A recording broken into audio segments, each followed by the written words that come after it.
Clean Beauty, your passport to healthier skin and a happier you. I'm Natalie Tysdal, a journalist who decided enough is enough. I left a career that looked glamorous to do what I was scared of doing, going out on my own. I'm a married working mom of 3. On this podcast, we're going to talk about issues that really matter. Why am I not sleeping? What's up with that diet everyone's talking about? Are my kids falling behind? How do I leave that job and start over? Welcome to the Natalie Tysdal podcast. I'm so glad you're here. Hi, everyone. It's Natalie. It's almost fall. If you're like me, you dread the end of summer, but then you start looking forward to the fall decor, the pumpkin spice, cooler temperatures, and all that fall brings with it. I think it's refreshing. And I'm back in class with a new set of high school students whom I love. I have my middle school son back to school and 2 college daughters who are back at work again. The routine is somewhat refreshing, even though it is a lot of work. Today, we are talking with one of my favorite guests. It's been a while since she's been on the show, but as you're about to hear, we always learn a lot from Catie Wiggy. Catie is a scientist and a beauty expert. More and more, I am aware of what I put into and onto my body, and I'm a believer in using products that promote health and well-being. Catie is a clean beauty expert. Why does that really matter? You're going to find out as we talk about products formulated without harmful ingredients that compromise your health. I'm all about the pretty side of beauty, but after seeing the ugly side of what products can do, being aware of these things is more important than ever.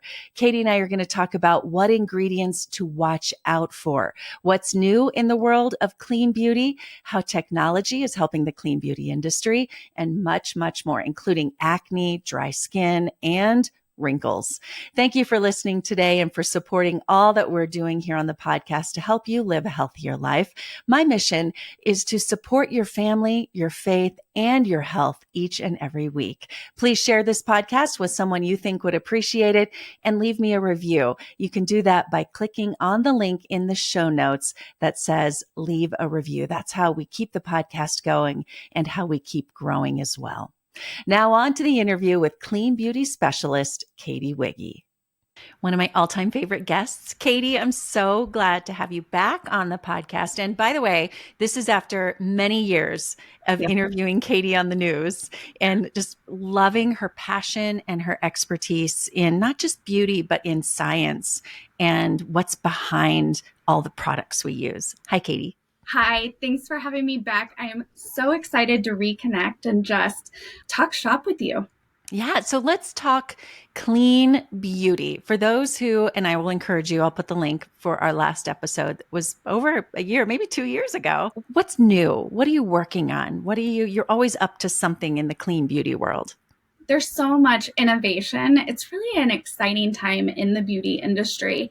And, since we last spoke, I went out on my own, started a fun women-dominated business where we work with indie brands and really good product lines that want to get it right from the beginning and put out quality products for consumers. And so we do everything behind the scenes from product innovation to website management and marketing. But, on the clean beauty front, technology is playing such a role in today's clean beauty landscape.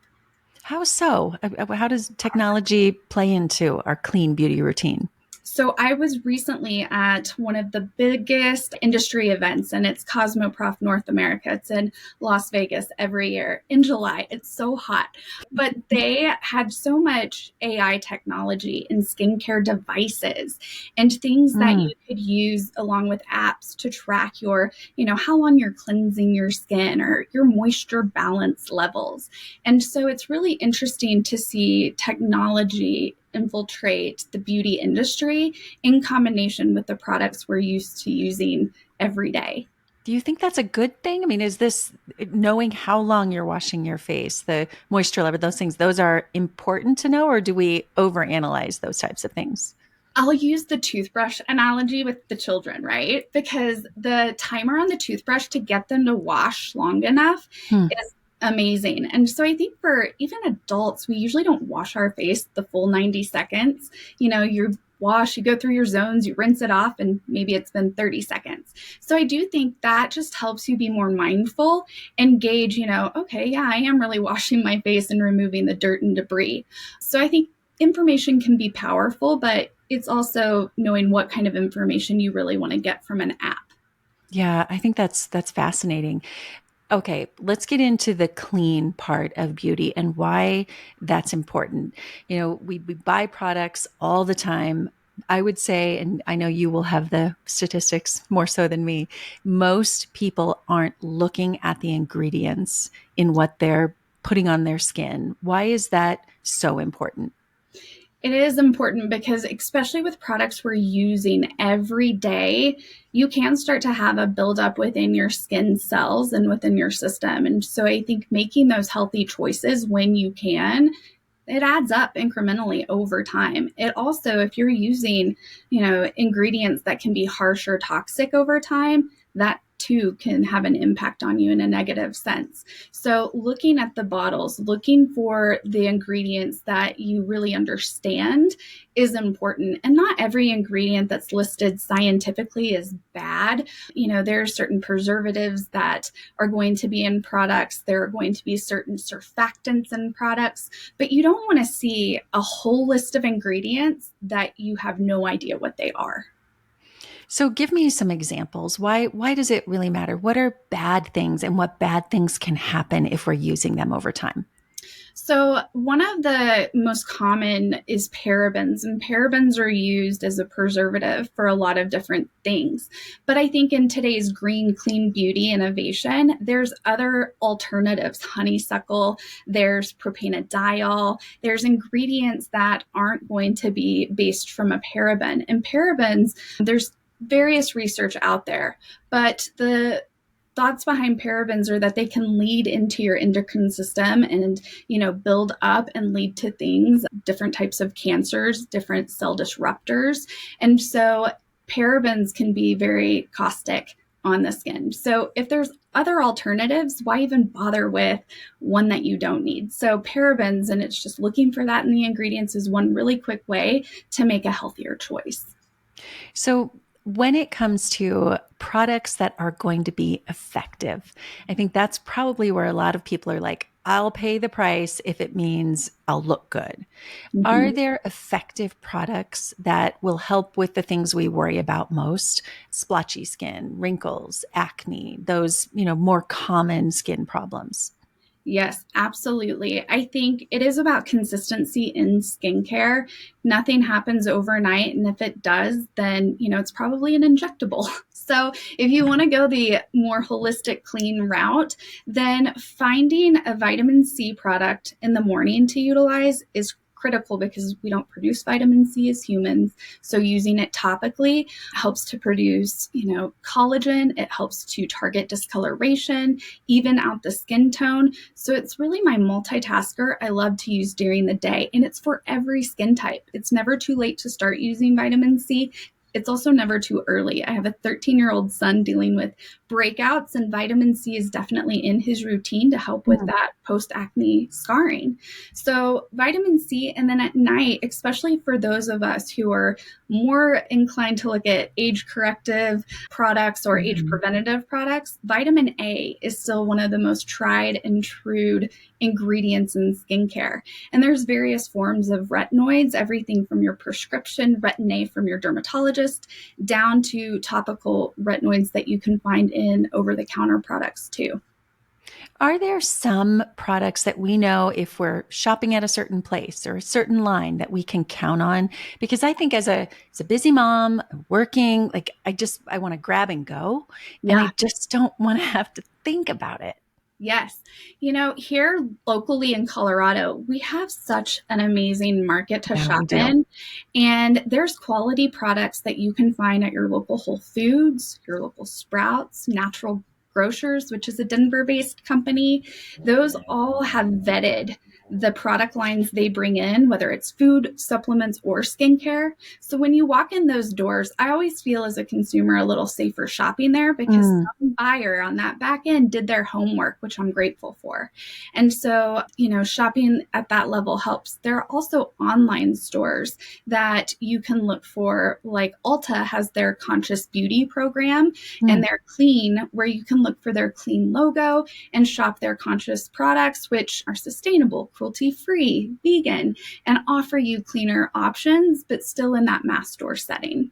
Yeah. Okay. So let's go through a routine, can we?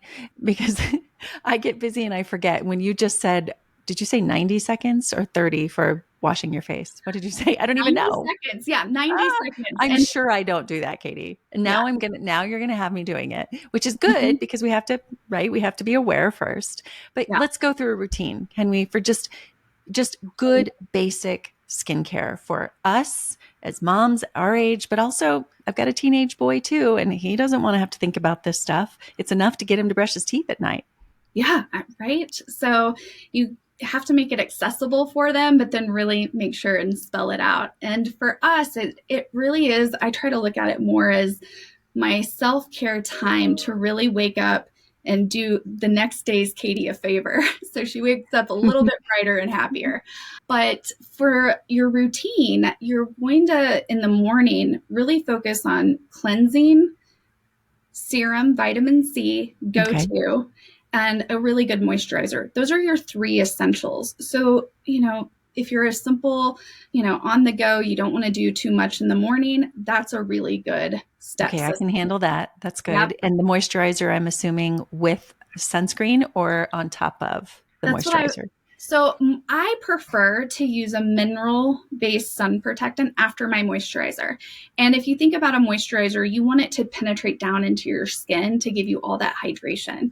And if you are using a sunblock mixed in with it, you really don't get the best of either. So I prefer that additional layer of SPF after my moisturizer so my dry Colorado skin can tolerate the day a little bit better. So I actually look for my SPF and my cosmetics if I'm wearing makeup in the day, or even just a light BB cream if I'm not going to have makeup on, but still want that tinted coverage and lighter effect. Yeah. And use an example, here in Colorado, we're close to the sun. So, we have to think about wearing it every day. But I was telling someone recently, like, do you wear sunscreen every day? And like, no, I'm really not out in the sun that often. And I shared the story of I started to get little sunspots on my left side of my face and arm, only to realize that's my driving window. Driving side. I mean, like, we think we're not in the sun, Mhm. but to see that and go, whoa, just that little bit. I'm not, I'm in the car for maybe half an hour a day, 15 minutes to work, Yeah. maybe a little bit more, but we're getting that no matter what, if we're not putting the sunscreen on those parts that are anything that could be exposed. Yeah, absolutely. I'm up in a second floor. I've got the window right here. I absolutely am covered in sunblock. I might not step foot outside today, but I'm still getting that exposure. So I think, preventative care, SPF is your number one product you can be using year round every day for the overall health of your skin, not just the anti-aging benefits. I know you're a science nerd. I think that's what I love when we talk is I know you'll tell me like the ins and outs of all the products and what it means, but we need vitamin D and the sun gives us vitamin D. Are we still getting that if we're using a mineral based or a strong SPF based product? Are we getting the benefits from the sun? You need about 10 minutes at most of exposure for vitamin D from the sun. And there are vitamin D supplements, which I think are really great if you have vitamin D deficiency. I think a supplement is a lot safer than UV, aging rays or the burning rays, which can cause cancer. So with melanoma on the rise in today's society, I think, if you want that 10 minutes of sunshine, go for it, but 10 minutes at most. And really a small area of skin is absorbing what your body's needing. So a supplement would be the route I'm going to get my vitamin D. Yeah. Okay. Other things we need to be taking into consideration or some of your favorite new things on the market in terms of clean beauty. Give us some tips. So I am loving a couple skincare lines I've recently been introduced to, and one of them is called Organic Male. It's omformen.com, and men's skin care has seen a rise as far as beauty trends go. And I think, your millennials, your younger demographics are caring for their skin in such a different way than my dad would have, or even my brothers. And so we are seeing the beauty industry, which has always been thought of as very female dominant, really start catering to a male demographic. And this particular brand is based out of Colorado, and their founder, his name is Mike, has just done a great job of creating this high-end spa quality product that is organic and clean, and also delivers results for the needs of men's skincare. Their skin is thicker, texture, you've got follicles, hair follicles, they age a little bit differently than us. And so he's created an entire line that really meets the needs of men's skin, unlike anything I've seen in the market. Should men follow the same type of routine that you just mentioned, the 90 seconds of washing, vitamin C? Would it be the same routine? It is the same routine. If you've got a skin specific issue, let's say with men, testosterone breakouts tend to be a concern. If you're a shaver, shave rash. So they have a great product that is an all-in-one shave mask cream. So you use this product and it helps to smooth the follicles, gives you a better shave experience, and really treats the skin. And there's nothing out there that is this dual functioning product quite like that. So I think for men, their routine might be slightly different depending on if they shave every day, but their line caters in a 4-step system where you wash, you tone, you serum, and you moisturize. And the toning part for men is so important because their pores tend to be a little larger, they tend to be a little more oily, and so that pH balancing toner is going to help just bring their skin into a better condition throughout the day. Yeah. But say you have a boyfriend or a husband, can they use the same products that we're using if they're lazy and they don't want their own? Could we say, yep, use my vitamin C, here's my moisturizer, and obviously it's still going to do some good? It's going to do some good for them. It will be better than the bar of soap they're likely using. And so, even if I can just get men on a cleanser that is not a bar of soap and a moisturizer, those two, can be a huge difference with the very basics for men's skin. Can we talk about acne? So, let's talk about it through the ages. Teenagers, obviously you've got hormones going on, but through teenagers, and then even for middle age, why are some middle age, and I'll include myself, why are we still getting this? We were supposed to have paid those dues when we were younger. Oh, it is the gift that keeps giving, unfortunately, as we age. And so starting at the younger years, I think creating those healthy skincare practices, we think of the teeth for kids, but we really don't think of the skincare, right? We think of bath time. But I think it is important to have a nightly routine of brushing your teeth, washing your face, moisturizing. And then in the morning, same thing. Did you brush your teeth? Did you wash your face? Did you put on your sunscreen? Great. They can go out into the world. But no matter of the proper care, hormones play a role, genetics play a role, and also internally what's going on in the body plays a role. And so for teens, I think establishing those healthy habits, being consistent in your routine, and when needed, working with an esthetician is always great. And that's actually how I got into skincare. I had really bad acne and I fell in love with an esthetician in college who helped me find the right routine, get the right microdermabrasions, and care for my skin in a way that was customized to me. Because I do think acne can be so hard for every individual for different reasons. And so working with a professional, whether it's a licensed esthetician or a dermatologist, is, one of the ways you can really set yourself up to care for the acne journey at an early age. What a great way. I mean, the routine, obviously, that's important. But once it hits, how do you best get rid of it? I mean, can you quickly dry it up, or do you want to let it play its course? you want to tackle it and you want to take care of it, you definitely want to keep your hands off of it. So I've got a 13-year-old and an 11-year-old, and we are constantly looking at breakouts, and they play sports. And so, just bacteria and dirt and debris on the skin can be a cause. So making sure their, sports equipment's clean, but then also having the pimple spot for the nights they can go to bed and they won't pick at it, but they have that little salicylic spot. I love the Yes2 Do you brand. like They're like those? Those are the stickers $9.99. you put on. Yeah. Yeah, you just put Okay. them on.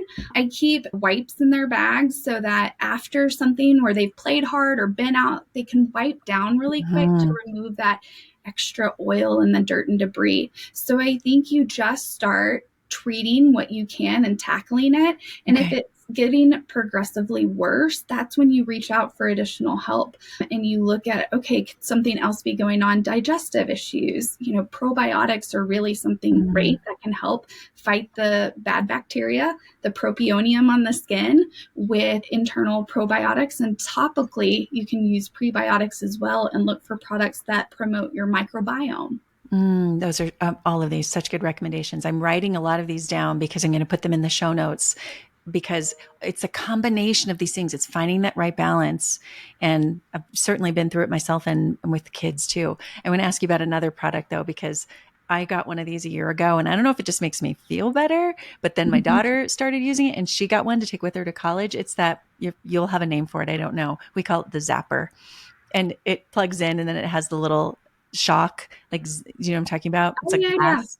Oh, yeah. You can go in and you can put the electric shock on the zit, and it does help tremendously. Does it kill bacteria like we feel like it does? For anybody who doesn't know what I'm talking about, you plug it in and then it's a piece of glass that the electricity comes through, and it actually feels like it feels good. It's like a little shock, but it could also be used, they say, for wrinkles and other things. We love it. Do you think it works?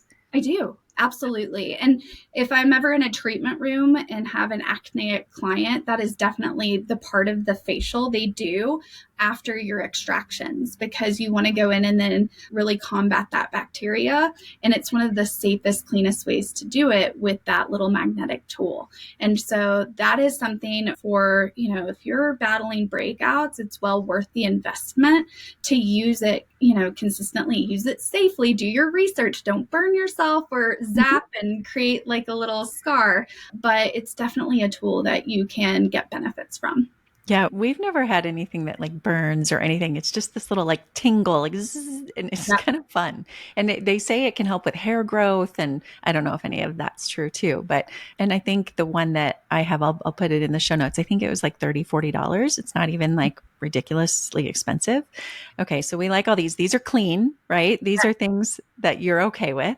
Yeah, these are tools. And I think that's where I lean into tools equally, because you're using a device to stimulate the skin versus a product that could be toxic, or an injectable that could, paralyze half your face or lead to long-term, issues. So I love a good tool, and some of them work. That one in particular, tried and true, it's approved. Some of them I've tried and I'm like, that doesn't do much of anything. And then some on the market, like the derm rollers with the little needles, I say avoid at all costs, because people are puncturing their skin. They don't know what pressure to use, and it can actually lead to aging and scarring over time if you're not using something like that properly. So wow, I didn't know that. I have one of those.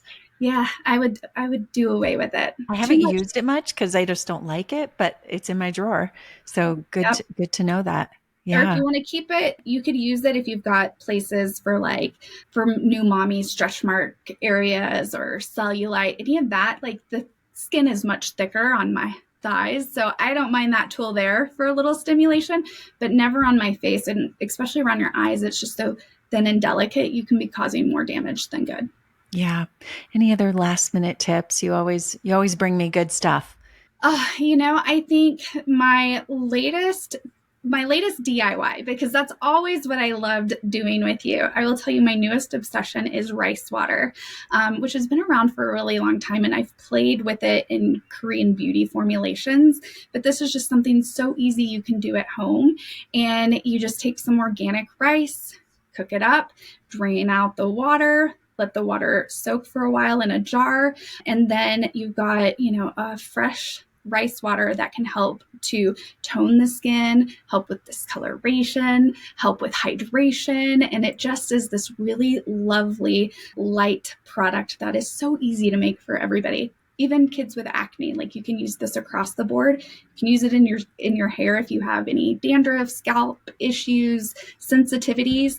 And if you really want to make it fancy, you can do some rose petals with it while you're boiling it to have like a rose rice water or a essential oil like lavender. So really fun product that is clean, easy, and effective. I am fascinated by this. So do you just keep it like in the refrigerator in a little mason jar? Can you use it for a few days? Yeah, you can use it for up to about a week. And I typically go through it a little bit quicker than that, especially in the summer, post sun damage by the pool, a little cooling mist just to help tone it down. Does it need to be refrigerated or you can leave it out? You could leave it out, but I love it cold. So I just keep it in the fridge. And okay, so spray it, or would you put it on a cotton pad or something, or how are you using it? You can spray it, put it in a little bottle. You can definitely put it on cotton rounds. You can actually put it on a cotton round and soak it on larger parts of the body if you do get a sunburn, or if you have, eczema, contact dermatitis, irritation. It won't treat it by any means, but it helps to just calm the area. And for the hair, I like to use it more as like a rinse. So you can dip your head into a bowl, you can put it in a mister and mist it on. There's just tons of different ways you can do it, but it is a really easy, fun DIY that I am digging this season. Okay, everybody, see why I love Catie so much? She never ceases to surprise me with these cool ideas. And she used to come on the morning show and then she'd bring all the products and we'd make it right in front of everybody. And then she'd send me home with stuff. And so I love your ideas, Catie. You're always coming up with stuff and keeping us clean and feeling pretty. And anything else new you have that you want to share with people, or where can people find you? So they can find me at the creativebeautycollective.com. And that's where we've got many of our segments. A lot of the articles I've either collaborated in or written. If you're looking for some additional clean beauty information, I've got a ton on my website. And you can always find me on Instagram at Catie Wiggy. All right, Catie, thanks so much. It's good to catch up with you. You as well. Thank you. And thank you for the podcast. I love the topics covered and just the little boost it gives me in my week. I appreciate that so much. And I appreciate you. And we will talk again soon. Thank you for joining the Natalie Tysdal podcast. You can follow along on Instagram and at natalietysdal.com. Subscribe to the show to catch every new episode and leave a review so I can continue to bring you fresh content. See you next week.